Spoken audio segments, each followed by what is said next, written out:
saying, I mean, first game, I mean, you look like you were on the ropes a lot, and then you look up and you do get into the 7th inning, which for a guy who's been closing a lot, it's pretty good survival skills there. Yeah, that's basically what I've been doing my whole career. When I'm back up against the wall, you just find ways to get out even when you don't have your best stuff.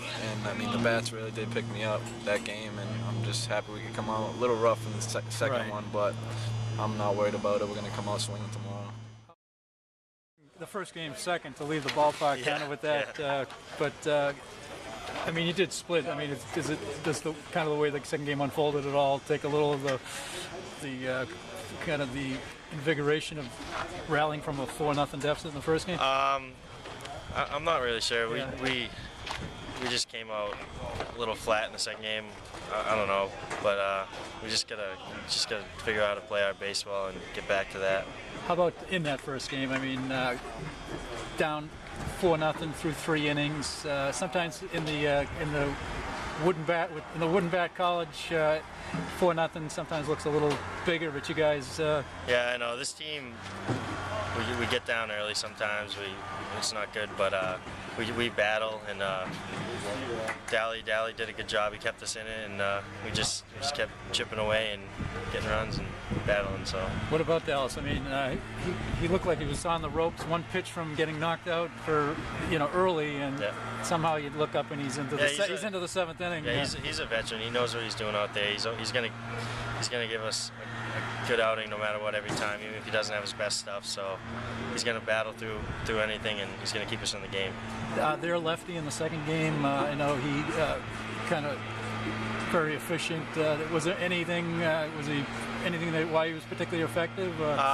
He spotted up pretty well, but a lot of us were pulling our head. But we had a lot of good swings. We just couldn't find holes, and Jake's had a couple hard hits. I had a few hard hits, here and there, and it works out like that. We just got down early, and it was tough.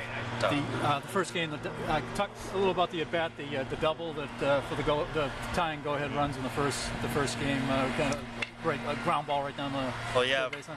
The only reason I got up that in because Matty he hustled out a ground ball up the middle back to the pitcher that probably should have been a double play, but he ran hard. Then Jeff had a good AB and gave me an opportunity to get up there with the bases loaded, and I just put a decent swing on and found a hole down the left field line. So, how have you guys adjusted? Last year you had such a dominant pitching staff, and you come right out of the gate. I know Taylor pitched today, but are you guys kind of over that? Is everybody? We're just. Even you've had to pitch this year too. Yeah, our pitching staff's still fine. We're just trying to take it one game at a time, or one inning at a time, if that. But we're fine. We're gonna be fine, and we can hit. And I know our team's gonna be fine. A little bit more pressure on the hitters though to attack. No, we're just trying to go. There's pressure on no one for the pitchers. Pitchers are gonna go out there and try to give us their best game. We're gonna do our best at the plate. That's about it. Did you come into this year expecting to pitch at all, or I think you've thrown over 20 innings already? Yeah, in the fall I was trying to pitch a little bit, but we've had a few injuries on the team pitching, so just whenever they call me, I'm gonna give them my best. So. Thanks a lot. They've asked, is it different starting than coming out of the bullpen? Different mindset, different physically? Definitely a different mindset coming out of the pen to starting. But I mean, I've been making adjustments my whole career, and I'm sure everyone on the team has. And it's just one of those things that you just gotta step up and do. You know what I mean? So, what would you tell Daniel Barr? Do you have any advice? No, I mean, I'd rather take some advice from him than me take. I don't know. No, I don't have any advice for Daniel Barr. All right, thanks, Dallas. What happened in the second game at all damper a nice roaring comeback in the first game from 4-0? I mean, if you don't throw strikes, it hurts you. But no, I mean, we're just not consistent right now. We get one good outing. I thought Dallas was just okay, but he gave us enough to win. He kind of, as a veteran does, makes pitches when he needs to when he didn't have his best stuff, and gave us a chance to win, and our offense came through. And in the second game, I mean, just inconsistent. Throwing strikes, not getting ahead of hitters. We misplay a couple balls in the sun out there, which didn't help the cause. But throw strikes. If you throw strikes, you give us a chance to win with this offense.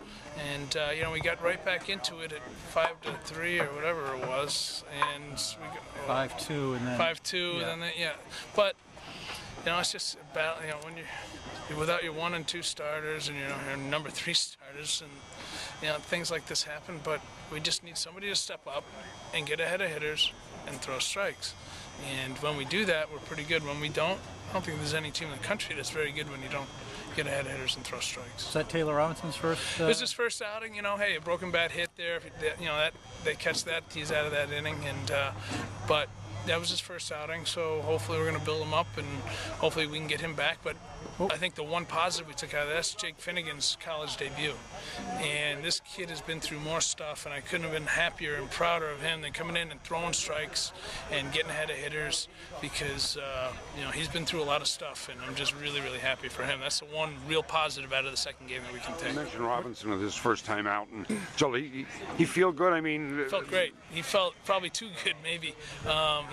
He's behind the dugout after we took him out, and I'm like, how'd you feel? He's like, I felt really good. So that's a good sign. He struggled with command, but anybody that hasn't thrown in as long as he has, that's going to happen. But to me, that broken bat, he made a great pitch, and the kid fisted it out there, and that was that kind of got that inning going. Has everybody been able to settle into kind of roles without your top 2 pitches to this point? And we're still trying. It's with Dallas starting now, you take him out of the back end. But if we can get efforts like that out of Mike Slobin, who I thought was tremendous, he did the same thing the other day at Merrimack and gave us a chance to win the game. And but Mike's been a real boost, and Brian Gilmette's been great out of the bullpen, so it gives us some flexibility. And we're kind of trying on the fly here to find who's going to be that third starter on the weekends right now, because right now we're struggling to find that. Tomorrow we got Toy Fair and Calzetta, who both pitched well, and hopefully we can get good efforts out of them. Dallas, Sure. freezes. Sure. Thanks. Yep.